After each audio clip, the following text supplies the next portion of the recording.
आज सोलापूरमध्ये महाराष्ट्राचे मुख्यमंत्री एकनाथ शिंदे यांनी लाडकी बहीण योजनेच्या निमित्तानं एक कार्यक्रम आणि मेळावा महिलांचा ठेवलेला आहे। त्यासाठी शासनाच्या यंत्रणेचा दुरुपयोग करून मुख्यमंत्री आणि उपमुख्यमंत्री देवेंद्र फडणवीसने जो महाराष्ट्रात शासनाचा पैसा स्वतःच्या सत्तेसाठी वापरून दुरुपयोग करून जे कार्यक्रम चालू ठेवले त्याचा जाहीर निषेध आम्ही आज सकल मराठा समाजाच्या वतीनं देगाव येथे करीत आहोत।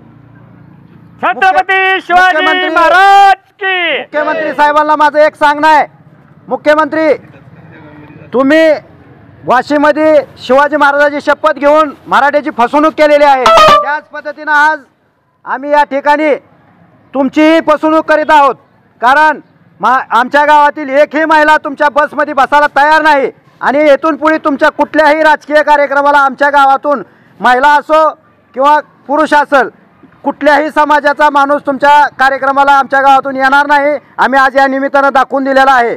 मुख्यमंत्र्यांना उपमुख्यमंत्री दोन्ही उपमुख्यमंत्र्यांना शेवटची संधी म्हणून आम्ही समाजाच्या वतीने विनंती करतोय की आता राहिलेल्या 2-4 दिवसांमध्ये मराठा समाजाला ओबीसी मधून 50% आतलं आरक्षण द्या, अन्यथा येणाऱ्या इलेक्शनमध्ये तुम्हाला त्याचे परिणाम भोगावे लागतील। हे तुम्हाला आज मी या निमित्तानं सांगतो।